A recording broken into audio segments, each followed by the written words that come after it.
안녕하십니까. 부동산 직원 모집 시간입니다. 자, 오늘 주제는 청년 실업률 10.8%, 명문대 출신이 일용직 근로자 신세로 전락하는 그런 안타까운 소식을 전하겠습니다. 자, 지금 대한민국 같은 경우는 청년 실업률이 10%가 넘는 그런 사상 최악의 경제 상황을 지금 진행을 하고 있죠. 장기간 막노동, 알바하는 그런 대학생들이 많아지고 있습니다. 물론 30대 초반도 많고요.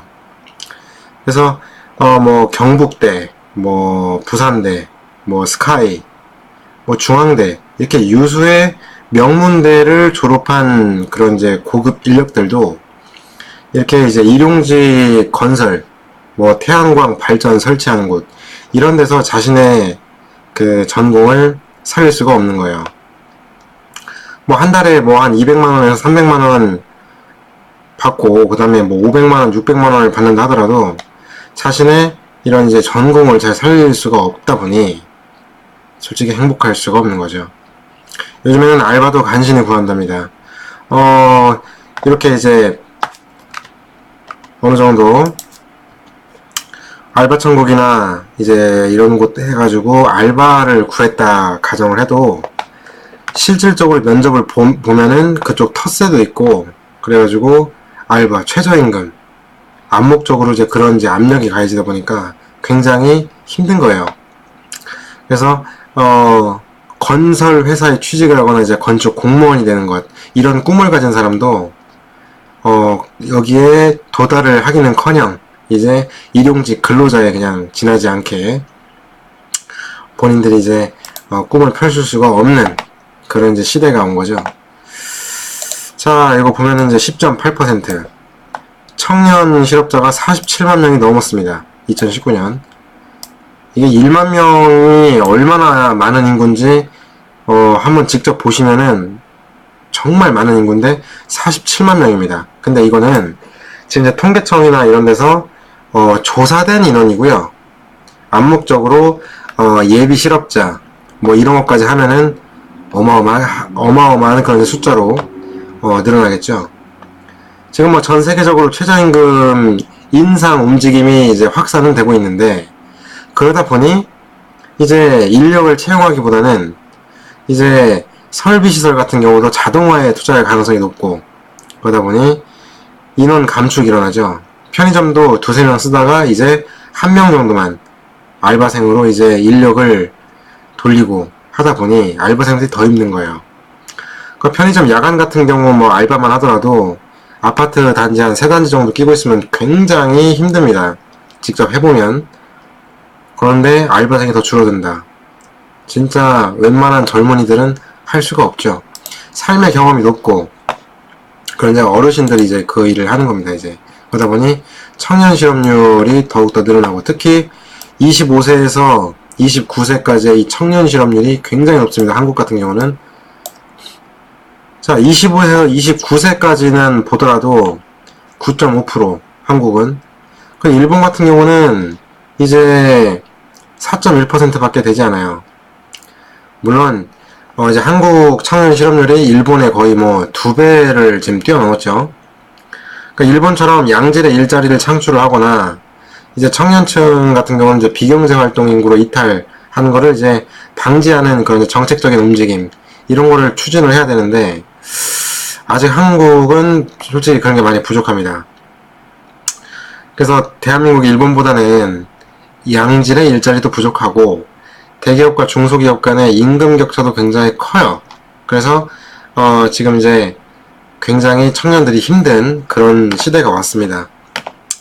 그리고 또 20에서 24세 청년 실업률 같은 경우는 한국이 10%를 뛰어넘었고 일본 같은 경우는 한 4.7% 정도. 그러니까 일본은 물론 힘들었던 때도 있었죠. 1990년대 초 버블 붕괴가 일어난 다음에 취직의 빙하기라는 말이 유행처럼 돌았습니다. 그런데 프리터라는 말이 있죠.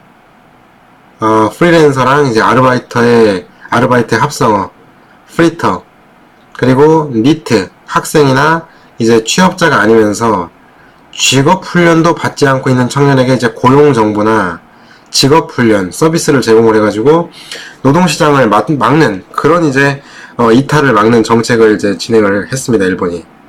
그래가지고 이번에 뭐 아베노믹스도 그렇고 경기가 많이 개선이 됐죠. 그래서 청년 실업이 굉장히 많이 떨어졌습니다. 뭐 이런 말도 있죠. 일본에서 대학교를 졸업하면 20개 일자리가 기다린다. 근데 그 말이 맞습니다. 일본은 경제 상황이 지금 굉장히 좋아요. 자, 이 남자, 여자 이렇게 있는데, 자, 2008년 10월부터 2019년 3월까지를 보게 되면, 남성, 여성. 자, 한 3월을 한번 보도록 하겠습니다. 남성. 이제 13. 근데 여성 같은 경우는 이렇게 7.5. 큰 차이가 나죠? 이게 실업률입니다. 그리고 이거는 이제 15세에서 19세예요. 굉장히 낮은 연령. 자, 그런데 20에서 29세가 솔직히 우리 대한민국을 돌리는 그런 이제 그러한 경제 인구라고도 할 수가 있겠죠.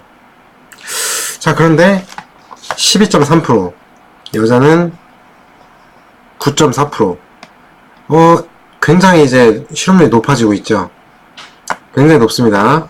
그리고 30세가 넘어가는 순간 남자는 33%, 아니 3.3, 30에서 39세가 이제 4.3, 요렇게 점점 높아지고 있죠.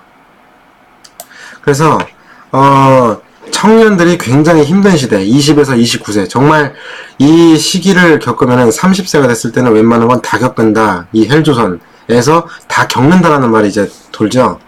그래서 20대가 굉장히 힘든 시대가 바로 이 대한민국의 경제 시대입니다. 그래서 한국도 노동시장을 이제 이렇게 양질의 일자리를 창출하고 너무 이렇게 빈부격차가 심한 이중구조를 좀 완화를 시켜야 되는 그런 이제 구조적인 문제가 있는데, 아직 개선되기가 상당히 어렵다 라고 할 수 있죠. 이거 통합한 거를 보게 되면은 이제 10.9% 막 나오죠. 이렇게 청년들 굉장히 힘든 나라입니다. 자, 인재들이 일용직으로 막 전락을 하고 있고, 건설 근로자 여기 보면은 125,587명, 계약기간 1년 미만 건설 근로자 중, 자, 건설 근로자 공제에 가입한 사람 점점 늘어나고 있습니다. 이 자료는 건설 근로자 공제회에서 지금 자료를 구해왔고요. 그래서 본인들의 이런 이제 전공을 살리기 어렵다. 그러니까 청년 실업이 장기화의 조짐을 보이니까 이제 일부 부모 세대들이 은퇴를 미루죠. 솔직히 자제분들한테 노후를 좀 보장받는 그런 장밋빛 미래를 기대를 하긴 했는데, 본인들이 체감을 하기에도 솔직히 이제 사회에 가가지고 솔직히 남자가 결혼을 하려면 집은 있어야 되는데, 서울 집값 지금 7억 5천에서 8억이죠. 평균값이. 그러다 보니까 집도 사기 힘들고 물가는 올라요. 은행금리는 오르지 않고 하다 보니 부모님들의 은퇴를 미루는 거죠. 그러니까 부모들은 이제 이런 노후 대비에 대해서 기대감은 있지만 현실을 알기 때문에 은퇴는 미루고, 그리고 또 이 사람들을 부양을 해야 되기 때문에 청년들은 또 사회에 대해서 굉장히 불만이 많고, 사회는 IMF 이후로 이제 이중구조 개편이 돼가지고 빈부격차가 굉장히 심한 나라가 됐죠.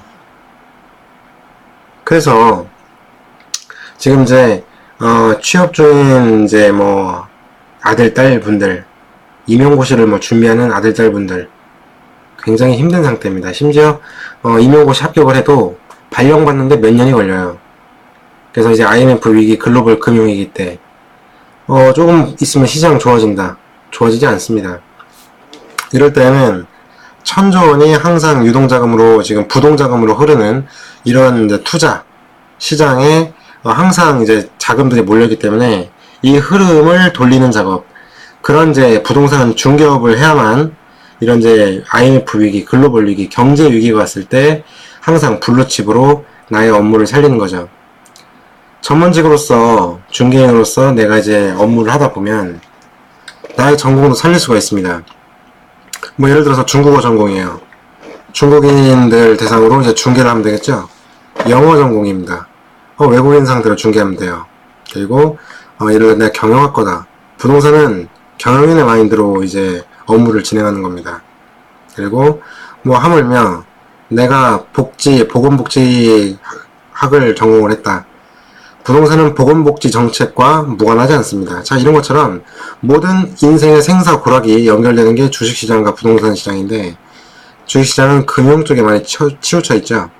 그래서 부동산은 우리의 인생과 뗄라 해도 뗄 수가 없는 그런 구조이기 때문에, 이렇게 부동산업을 하게 되면 항상 블루칩에서 내가 많은 이제 뭐 계약을 창출하거나, 그리고 이제 연봉이 높아지거나 하는 거에 대해서는 이제 가능한 겁니다. 따라서 부동산은 항상 블루칩이다. 1945년 8월 15일 이후 부동산 시장은 항상 블루칩이었다. 이렇게 보시면 되겠습니다. 감사합니다. 부동산 직업 모집이었습니다.